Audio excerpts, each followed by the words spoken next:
दोस्तों ज्यादातर लोग पैसे की टेंशन इसलिए नहीं लेते क्योंकि उनको मैथ्स नहीं आती, बल्कि इसलिए क्योंकि उनके पास पैसे संभालने का कोई प्लान ही नहीं होता है। अब प्लान बनाना भी आसान नहीं है क्योंकि जब इंटरनेट पर जाओ तो इतना घुमा फिरा के ज्ञान मिलता है कि समझ ही नहीं आता कि शुरू कहां से करें। तो आपकी इसी टेंशन को दूर करने के लिए आज की वीडियो में मैं 90 डेज का एक ऐसा प्लान डिस्कस करने वाला हूं। एक्चुअली प्लान नहीं, ये एक प्रोसेस है जिसमें 90 डेज में लगभग 12 हफ्ते होते हैं। तो 12 हफ्ते में आपको हर एक हफ्ते में सिर्फ एक काम करना है। मैं आपको स्टेप बाय स्टेप बताऊंगा कि कैसे शुरू करना है, और यकीन मानिए अगर आपने ये फॉलो किया तो आप फाइनेंशियली फ्री हो सकते हैं, अपने पैसों को संभाल सकते हैं। इसके लिए किसी भी एक्सपर्टीज की जरूरत नहीं है, आपको मैथ्स नहीं आती कोई प्रॉब्लम नहीं है, बहुत ही सिंपल सा है। तो चलिए वीडियो को शुरू करते हैं क्योंकि जानकारी जरूरी है।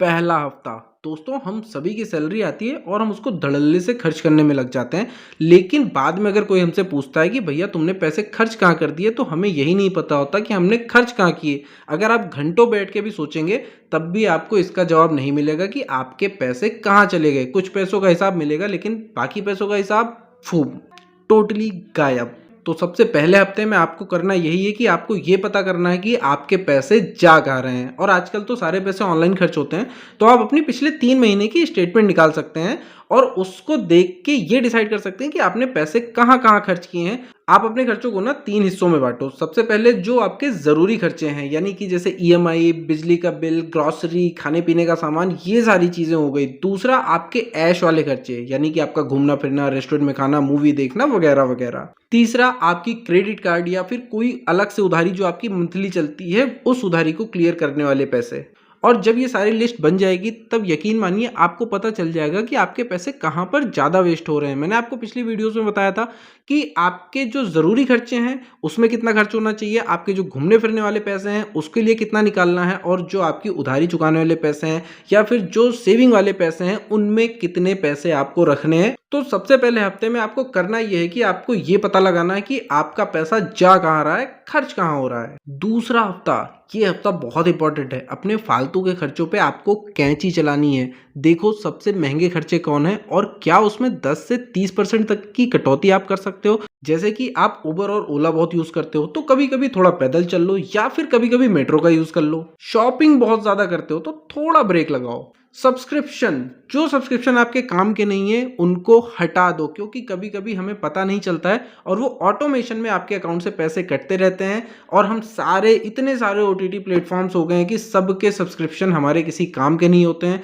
सभी में कभी कभी मूवीज नहीं आती हैं, तो जिस मूवी को आपको देखना है सिर्फ उसके चार्ज पे करिए, उसको देखिए और उन सब्सक्रिप्शन को हमेशा के लिए हटा दीजिए, नहीं तो आपके पैसे फालतू में वेस्ट हो जाएंगे। और जब आप इन चीज़ों पर ध्यान देंगे तो इसमें से बहुत सारे पैसे बच जाएंगे। अगर महीने के 1500 से 2000 रुपए भी इसमें से कटौती करके आप बचाते हैं तो सिर्फ ये 1500 से 2000 होंगे, लेकिन पूरे साल में ये बड़ा अमाउंट बन जाएगा।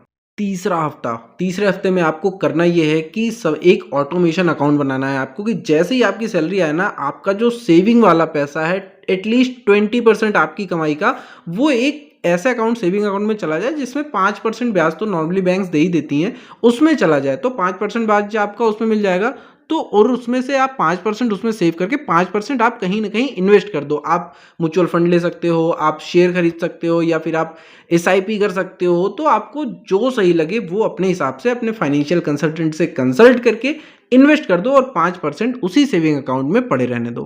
क्योंकि जब आपके अकाउंट में बड़ा अमाउंट दिखता है तो आपको ज़्यादा खर्च करने का मन करता है, इसलिए सेविंग वाले पैसे सबसे पहले कट करके किसी दूसरे अकाउंट में डालो। चौथा हफ्ता, वेरी इंपॉर्टेंट, अगर आपका कोई लोन चल रहा है या फिर क्रेडिट कार्ड का बिल बकाया है तो उसको बातचीत करके ख़त्म करो, उसका हल निकालो कि कैसे इसका ब्याज कम हो सकता है। कंपनियों से बात करने पर वो ब्याज कम कर देती हैं, डिस्काउंट भी देती हैं और लोन क्लोज करने के आपके कई सारे ऑप्शंस भी देती हैं। तो उनसे बात करो और जितनी जल्दी हो सके अपने क्रेडिट कार्ड या किसी भी तरीके के लोन को ख़त्म करो।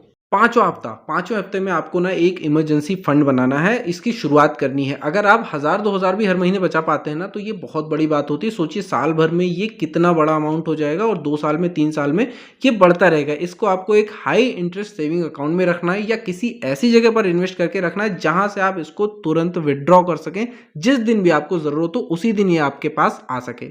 क्योंकि जब इमरजेंसी आती है ना, तब आपको उस समय पैसों की ज़रूरत होती है, और पैसे जब आप किसी और के पास माँगने जाते हैं तो ये ज़रूरी नहीं है कि जिससे आप पैसे माँग रहे हैं उसके पास भी उस टाइम पर पैसे हों। हो सकता है उसके पास भी कोई इमरजेंसी चल रही हो, उसकी अपनी प्रॉब्लम्स चल रही हो, तो इसलिए अपना बैकअप खुद बनाना बहुत ज़रूरी है। और इमरजेंसी फंड होना इसलिए भी ज़रूरी है क्योंकि भाई हॉस्पिटल कब जाना पड़ जाए ये किसी को नहीं पता, कब क्या हो जाए किसी को नहीं पता, और सबसे पहले किसी भी इमरजेंसी में ज़रूरत पड़ती है तो वो है पैसों की। छठा हफ्ता, छठे हफ्ते में ना आपको इन्वेस्टिंग शुरू करनी है। आपने जो पैसे बचाने का टारगेट किया है, हर महीने आप जितने पैसे बचाने का टारगेट रख रहे हैं, उन पैसों की आप म्यूचुअल फंड में एसआईपी शुरू कर सकते हैं, या फिर आप कंपनी के शेयर खरीद सकते हैं, या फिर किसी ऐसी जगह इंडेक्स फंड में इन्वेस्ट कर सकते हैं, या कहीं भी जहां आपको सही लगे अपने फाइनेंशियल एडवाइजर के पास बैठिए, उससे बात कीजिए और पूछिए कि कहां पर आपको लॉन्ग टर्म में सबसे ज़्यादा अच्छा रिटर्न मिल सकता है। देखो, शॉर्ट टर्म में कोई भी अमीर नहीं बनता है। अगर आपको कोई कहे कि आपको शेयर में लगा दो, आप हफ्ते भर में, महीने भर में, 6 महीने में, साल भर में ये पैसे आपके 2 गुने, 3 गुने, 4 गुने हो जाएंगे, तो वो फ्रॉड है। इन सब से बच के रहना,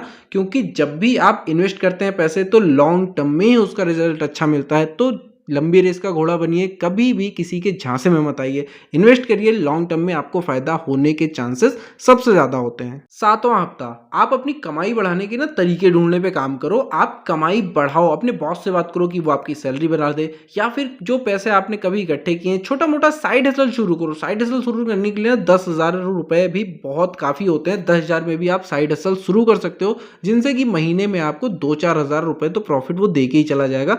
ऐसे बहुत सारे बिजनेस हैं। अगर आपको ऐसे बिजनेसेस की लिस्ट चाहिए कि आप 10 से 50,000 रुपए में कौन सा साइड हसल शुरू कर सकते हैं, तो आप मुझे कमेंट में लिख लिए, मैं वो भी आपको बनाऊंगा, वो वीडियो भी मैं आपके लिए बना के ले आऊंगा। और अगर आप पैसे इन्वेस्ट नहीं करना चाहते हैं तो आप अपनी स्किल बेचकर, यानी कि जैसे आप ट्यूशन दे सकते हैं तो ट्यूशन दीजिए, या फिर आप कोई ऐसी सर्विस दे सकते हैं जिससे आपको लोग पे करें। जैसे कि आप कोई इलेक्ट्रॉनिक गैजेट्स को रिपेयर कर सकते हैं, या कुछ भी चीज़ें जो सर्विस देके आप पैसे कमा सकते हैं, जिसमें आपका सिर्फ टाइम जाएगा, आपके कोई भी पैसे इन्वेस्ट नहीं होंगे।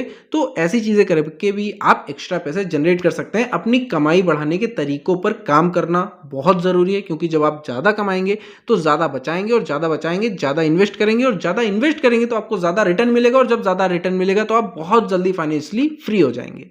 आठवां हफ्ता, आप अपना ना गोल सेट करो कि आपको क्या करना है। आपको घर लेना है, आपको कार लेनी है, आपको शादी करनी है, आपको फॉरेन ट्रिप पर जाना है, जो भी आपका गोल है ना, उसको लिखो, और लिखने के बाद टारगेट सेट करो कि आपको वो कितने महीने में, कितने साल में चाहिए, और उस हिसाब से अपना प्लान बनाओ, उस हिसाब से काम करना शुरू करो। क्योंकि जब तक आप ऐसा नहीं करेंगे, आप बस ऐसे ही टाइम वेस्ट करते चले जाएंगे और आपको पता भी नहीं चलेगा कि कब समय निकल गया है। नौवां हफ्ता, और ये मुझे लगता है आज की सबसे बड़ी प्रॉब्लम है, इसको ध्यान देना बहुत जरूरी है।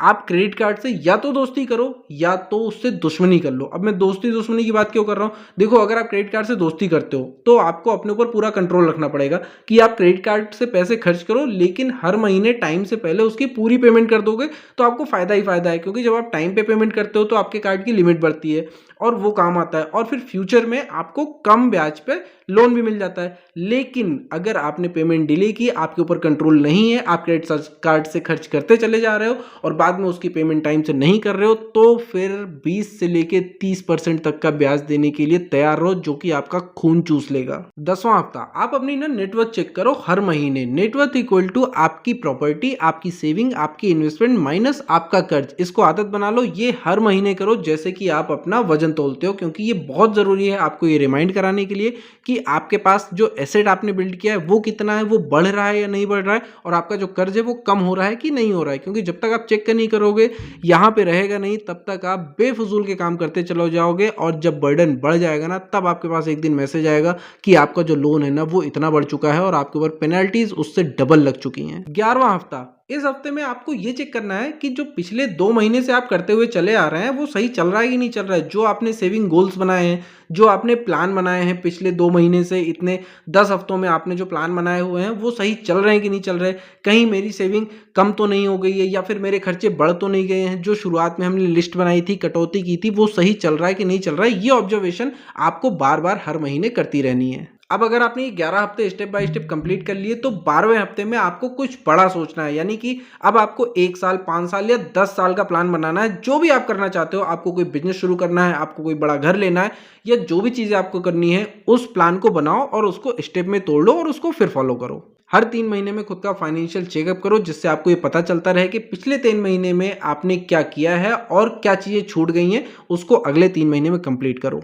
कांग्रेचुलेशंस, अगर आपने वीडियो यहाँ तक देखी है तो आपने कमाल कर दिया है। याद रखो, पैसे की गेम मैराथन है, स्प्रिंट नहीं। धीरे-धीरे एक-एक चीज़ सही करते चलो, ज़िंदगी में बहुत आगे निकल जाओगे। तो चलो आज से मेहनत शुरू करो, और ये वीडियो थोड़ी सी भी सही लगी हो, कुछ भी आपको इसमें अच्छा लगा हो, तो एक लाइक ज़रूर से कर देना, और कमेंट में जो भी आपके सवाल हों वो लिख के ज़रूर भेज देना। फिर मिलते हैं एक नई वीडियो में, तब तक के लिए जय हिंद, जय भारत।